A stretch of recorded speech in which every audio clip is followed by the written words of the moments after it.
este día. Estamos en Jonás capítulo 1 en nuestras Biblias. Dice así, en el primer versículo, espérenme un segundito, en Jonás capítulo 1, versículo 1, dice, vino palabra de Jehová a Jonás, hijo de Amitai, diciendo, levántate y ve a Nínive, aquella gran ciudad, y pregona contra ella, porque ha subido su maldad delante de mí. Vamos a orar. Padre Celestial, doy gracias por tu palabra, gracias por la vida, la historia de Jonás. Y algunos quizás han reducido este libro casi como si fuera un cuento de niños, pero no lo es tu palabra. Y hay grandes lecciones para nosotros. Ayúdanos para que podamos observar la vida de Jonás y aprender de él, aprender de lo que él vivió, lo que experimentó, aprender también de sus errores, Señor. Enséñanos. En el nombre de Jesús te lo pido. Amén. Amén. Bueno, dice al principio, la palabra de Dios vino al profeta Jonás. Esta semana me junté con el hermano Dusen, estamos estudiando unos libros de teología y estuvimos hablando de esa frase, así ha dicho Jehová, cómo los profetas hablaban y cómo la Biblia nos dice que cuando hablaban, profecían que ellos estaban diciendo la mismísima palabra de Dios. Y también que cuando este libro fue inspirado por Dios y preservado hasta el día de hoy, nosotros podemos decir, tengo las palabras del Señor aquí. Podemos abrir la Biblia y decir, así ha dicho Jehová. Así que la palabra viene al profeta Jonás, ¿sí? ¿Y qué le dice el Señor? Le dice que vaya a la gran ciudad de Nínive, que vaya a predicar contra Nínive. Pero ¿qué es lo que nosotros encontramos en esta historia? Encontramos que Jonás va hacia la otra dirección. Y cuando leemos esto en el versículo 3, Jonás se levantó para huir de la presencia de Jehová, yendo hacia la otra dirección. ¿Qué es lo que es, hermanos? Lo que nosotros estamos observando ahí es que no fue obediencia parcial. No fue que Jonás estaba tanteando la tierra, Dios me dijo ir a Nínive, voy a ver cómo me va, sino tampoco fue una obediencia postergada, que él dijo, voy a obedecer quizás un día. No, fue una rebeldía completa. Jonás arrancó del llamado de Dios y la dirección que Dios había establecido en su vida, y no solo arrancó del llamado de Dios, sino también leemos que él arrancó de la misma presencia de Dios. Se alejó de Dios. Él decidió ir a Tarsis, ¿sí? Y así descendió al puerto de Jope, y es ahí donde paga su pasaje hasta Tarsis. Desciende al barco y huye de la presencia de Dios. Entonces él sube, compra su pasaje, ¿cierto? Y desciende a ese barco y parten. Pero miren lo que dice el versículo 4. Pero Jehová hizo levantar un gran viento en el mar. Entonces el Señor envía un viento pero fuertísimo. Hubo una tormenta y no fue una falta de suerte marinera. No es que les tocó mal clima ese día en el bote, no. Dice que el Señor envió el viento. No pierdas ese detalle. El Señor envió el viento. No fue mala suerte. El Señor lo hizo. Una gran tempestad tan fuerte que ellos pensaban que su nave iba a partir. Así de fuerte dice el versículo 4. ¿Y qué sucedió? Los marineros, no sé si ustedes han conocido un marinero, pero yo, no sé, les doy la mano, me apretan y enseguida me siento muy pequeño. Me miran los ojos, me apretan la mano y es una gran cosa que a ellos les dio miedo, les dio bastante miedo. ¿Y qué fue la respuesta de ellos? En el versículo 5 dice que cada uno de ellos clamaba a su Dios. Y no sé si lo ves, en el versículo 5 es Dios con D minúscula. ¿Qué significa esto? Que no estamos hablando del único Dios verdadero. Estamos hablando de dioses paganos. Estaban hablando con cualquier deidad pidiendo que les socorriera. Algo que me llama la atención aquí es que ellos fueron más, entre comillas, religiosos que el profeta rebelde. Al final del versículo dice, pero Jonás había bajado, descendido al interior de la nave y se había echado a dormir. O sea, Jonás estaba durmiendo. Me llama la atención esto porque he tenido interacciones con cristianos que amo y quiero, que toman malísimas decisiones y se alejan de Dios, como Jonás. Y después dicen cosas así como que yo solo quiero paz. He decidido dejar mi mujer y convivir con esa mujer desconocida, pero ¿sabes qué? Tengo paz de mi decisión. Y quiero decirle que es una paz falsa. Sí, hay una gran tormenta que tú causaste, arrancaste de Dios, y Dios envió un viento, y tú dices, voy a descender abajo y tomar una siesta, estoy tranquilo. No, esa paz te está engañando, no es una paz que proviene de Dios, no es la paz de Dios que sobrepasa todo entendimiento. Quizás en tu carnalidad tú dices, no, yo estoy tranquilo, estoy bien, estoy feliz. El profeta está arrancando del Señor y él no está bien. Jonás está durmiendo. El capitán baja, lo encuentra dormido y le dice, ¿qué tienes, dormilón? Levántate y clama a tu Dios. Qué fuerte esto, que un patrón pagano de una nave tiene más sentido espiritual que un profeta en rebeldía. Pero es lo que sucede. Hasta yo pensé que quizás el capitán era padre de jóvenes, porque dijo, levántate, dormilón. Unos papás tienen experiencia con esto, ¿sí? Pero miren lo que dice en el siguiente versículo. Dijeron, cada uno a su compañero, en el versículo 7. Toda la gente ahí en esa nave, en ese barco, dijeron, vamos a tirar palitos. Dice, y dijeron cada uno a su compañero, venid y echemos suertes para que sepamos por causa de quién nos ha venido este mal.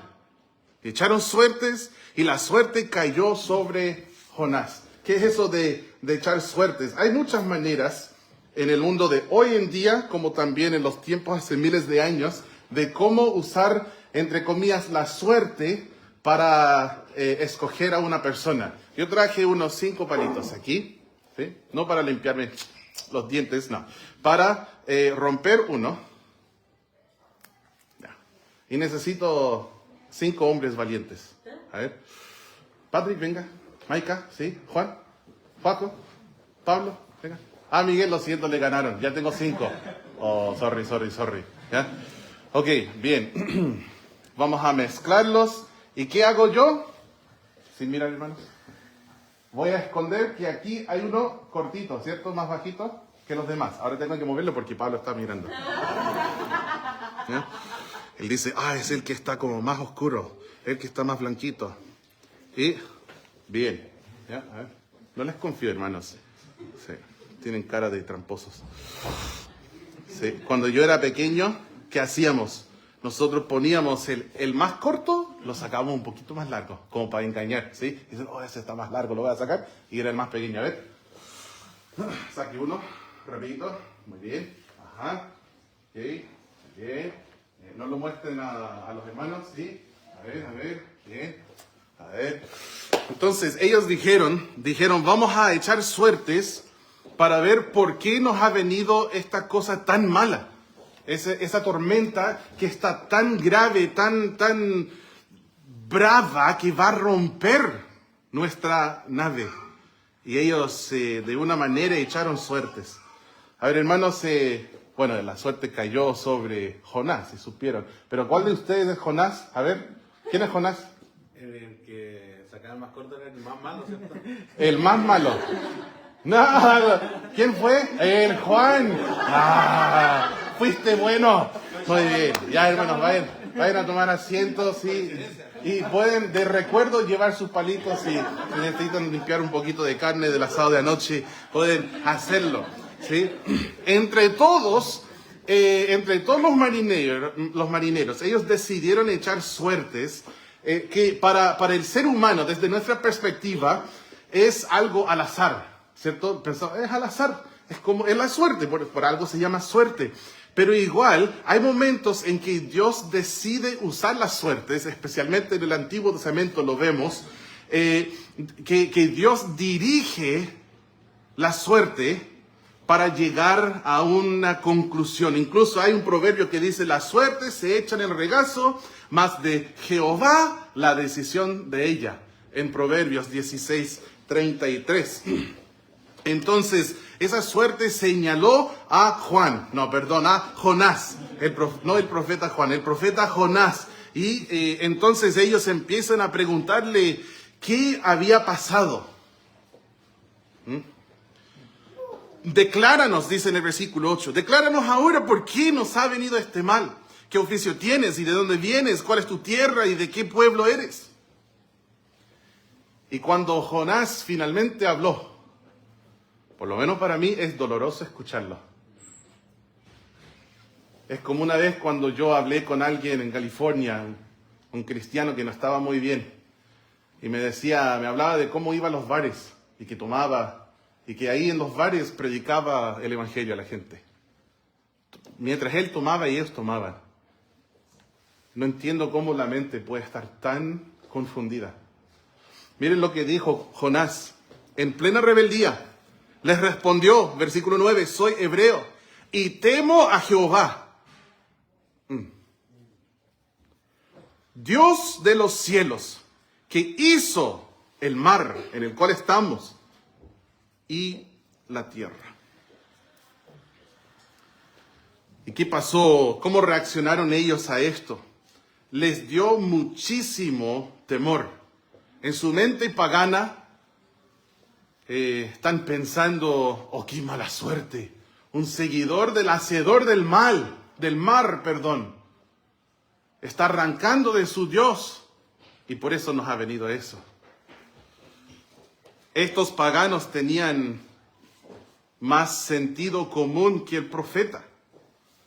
¿Por qué tenían tanto temor? Miren lo que dice el versículo 13. Y aquellos hombres trabajaron para hacer volver la nave a tierra, mas no pudieron. Dice, porque el mar se iba embraveciendo más y más contra ellos. ¿Cuántos de ustedes han tomado barcazas desde la región hasta la región de los lagos? ¿Sí? Varios. Yo creo que casi todos. Así llegamos nosotros como familia. Cuando llegamos como misioneros, compramos un pequeño jeep en Santiago, lo traemos conduciendo hasta Puerto Montt, subimos y 24 horas después en Chacabuco. Y yo recuerdo en ese entonces, el Maica era tan pequeñito, tenía unos meses nomás, y nosotros le decíamos, vamos a Puerto Chacabuco. Y él decía, y nosotros, Puerto Chacabuco. Y se reía así, Puerto Chacabuco. De hecho, hasta un videito tengo de eso. Qué rico. Pero ¿saben qué? Hubo un momento no tan rico en ese viaje. Fue un viaje largo, 24 horas. Normalmente son más cortos, ¿no? Pero hasta nosotros teníamos una pequeña cabina que nos prestaron, que tenía camas. Y no imaginen nada de lujo, porque no fue nada de lujo. Y en esas camas tenían madera. como para encerrar la cama, y tú estabas entonces acostado y no podías caerte al piso porque había madera. Dije, oh, qué bien, para que no caiga Maika, está bien. Pero después en la noche nos dimos cuenta por qué estaba eso. Uno está durmiendo y de pronto ¡pua! Pega la madera, se despierta y el barco. Y probablemente haya sido un día normal, cualquier día, no como una tormenta como esta. Habíamos llegado a ¿qué lugar? ¿Cómo se llama el lugar?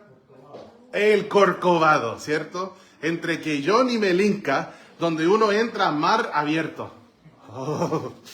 Incluso una vez recuerdo yendo con la familia y nos pasó lo mismo. Todos ellos están durmiendo y esta vez estamos en sillas.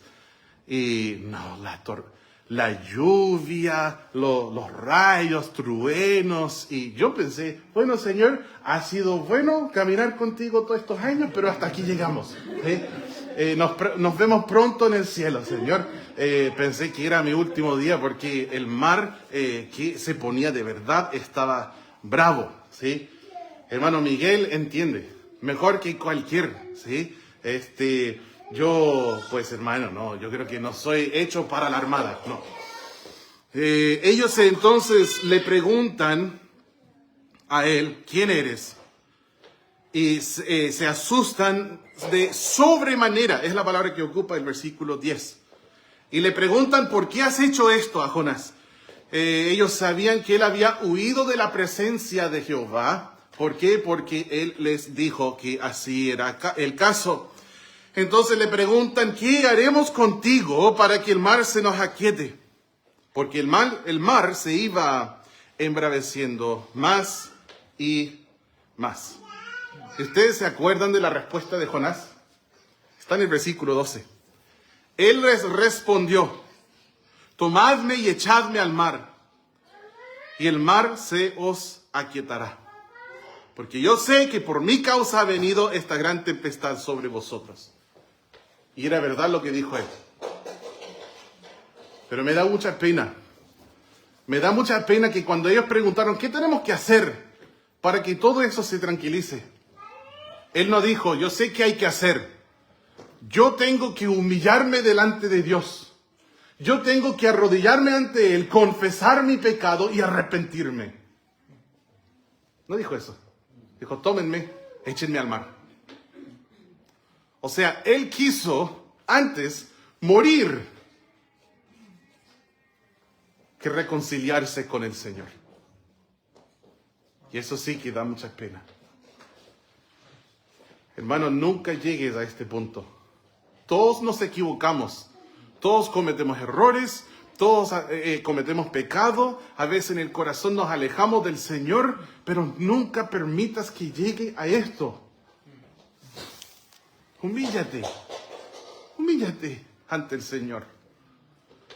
¿Cómo quisiera yo tomar personas por la mano que amo, que veo que están alejándose cada vez más del Señor, y decirles, un día vas a llegar al punto que dices, prefiero morir que caminar con Dios?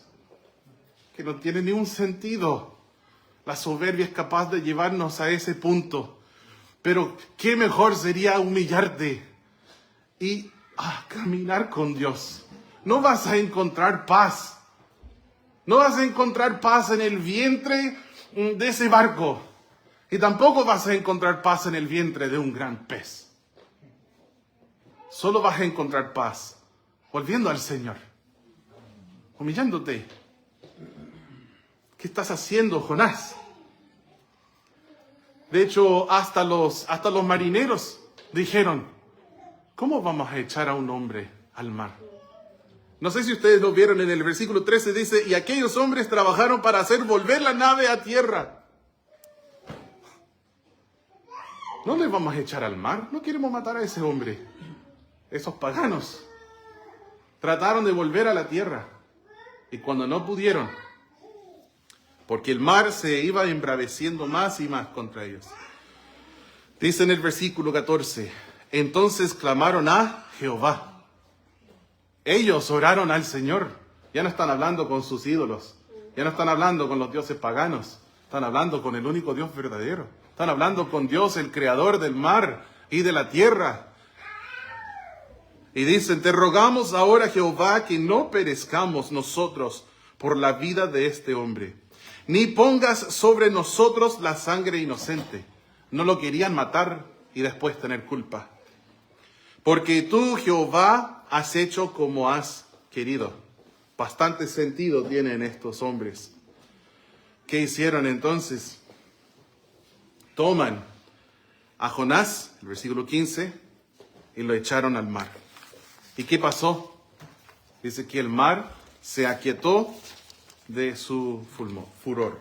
El mar se tranquilizó. Al principio ellos clamaban a sus dioses, pero luego claman a Jehová. Ahora temen a Jehová. Incluso nos dice en el versículo 16 que ofrecieron sacrificio a Jehová. Temieron a Jehová con gran temor. E hicieron votos. O sea, se comprometieron con Dios. Yo te voy a seguir. Ahora tú eres mi Dios. Tú eres mi Dios. Yo voy a estar contigo hasta la muerte. Protégeme. Me quedo contigo. Hicieron votos.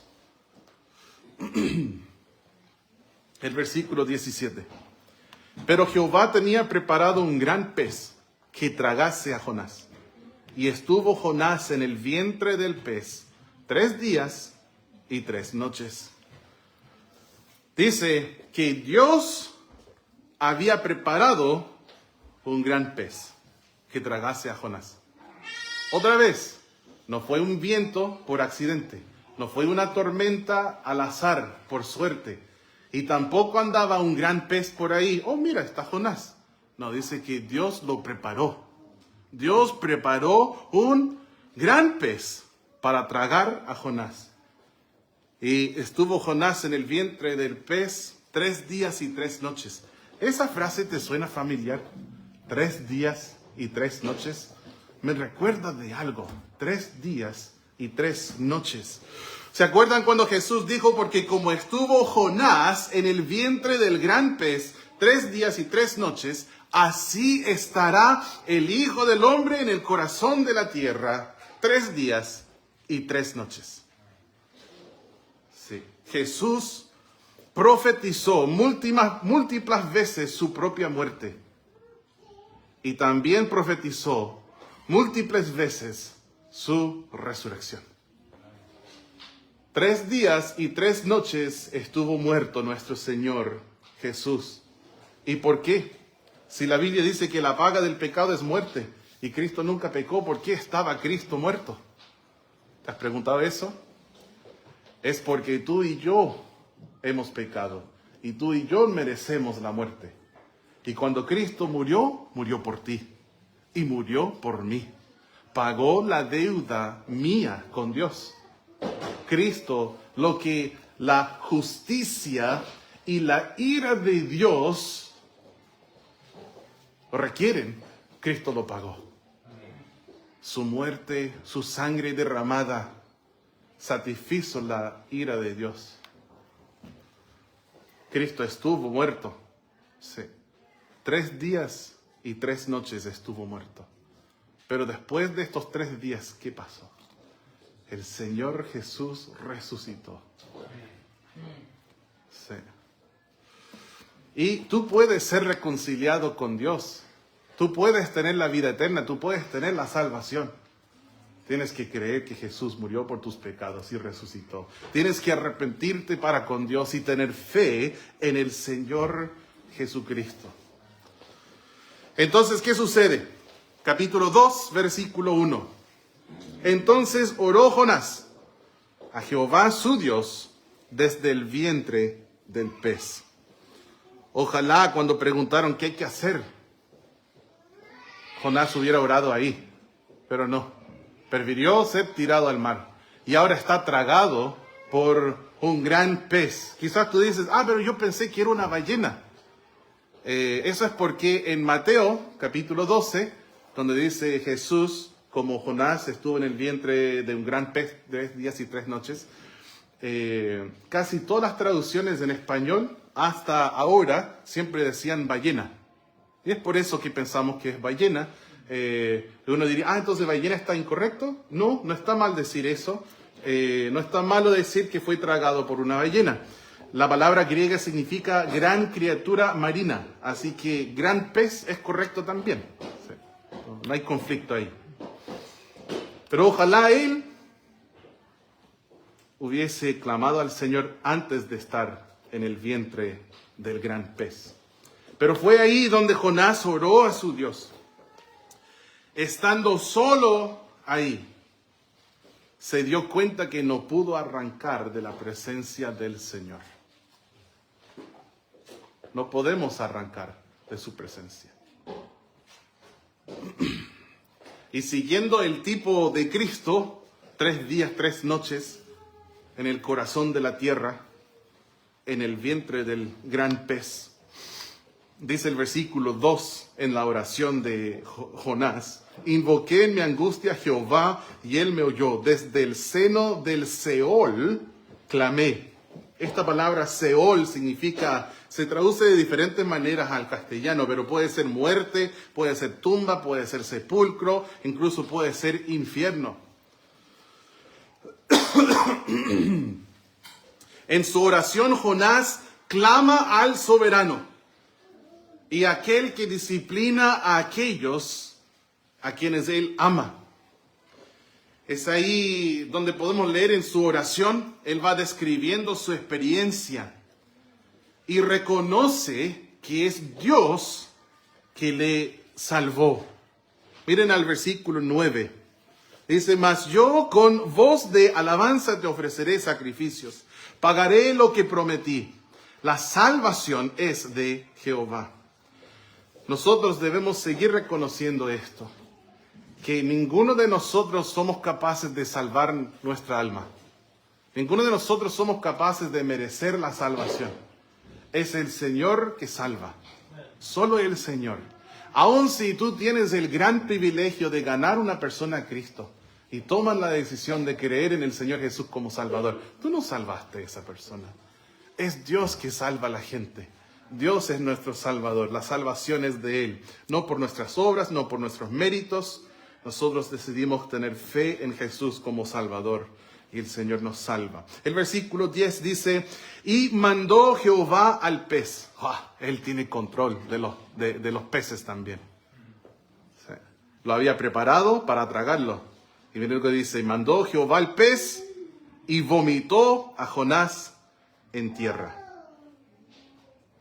Aquí en la oración de Jonás, si tú lo lees, por tiempo no lo vamos a leer completo, pero si vas leyendo todo lo que él vivió, todo lo que él dice, podemos ver que la oración de Jonás parece o suena sincera, pero en verdad está incompleta. Su oración está incompleta. Y esa parte de la historia nos ayuda a entender mejor el capítulo 3 y el capítulo 4. Sí. Pero eso lo veremos después en la tarde. Él dice palabras muy religiosas en el capítulo 2. Uno de estos que ora y tú dices: wow, es un experto orando. Oh Dios santísimo, Padre mío que está en los cielos. Y ahora la persona así, tú dices: wow. Tremendo, yo quisiera poder orar como él. Pero en realidad, hermanos, la oración es muy sencilla. Tú hablas con Dios, le expresas lo que hay en tu corazón. No tienes que tener un lenguaje ultra espiritual para impresionar a otros. No oramos para los demás, para que nos oigan los demás. Oramos para que nos escuche Él, ¿sí? Pero la oración de Él es muy religiosa, pero me doy cuenta de algo: en ningún momento confiesa su pecado.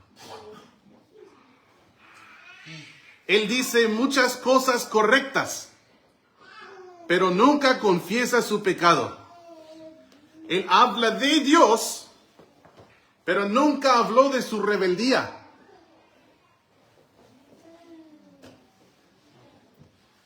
Y tampoco se comprometió para arrepentirse e ir a Nínive. Tú puedes sentir pena por la situación tuya, por tu pecado. Pero esto no es lo mismo que arrepentimiento. Tú puedes desear escapar las malas consecuencias de tu pecado, Pero esto no significa ni implica arrepentimiento verdadero. No toda oración ofrecida en medio de grandes problemas implica arrepentimiento. Ese es mi punto.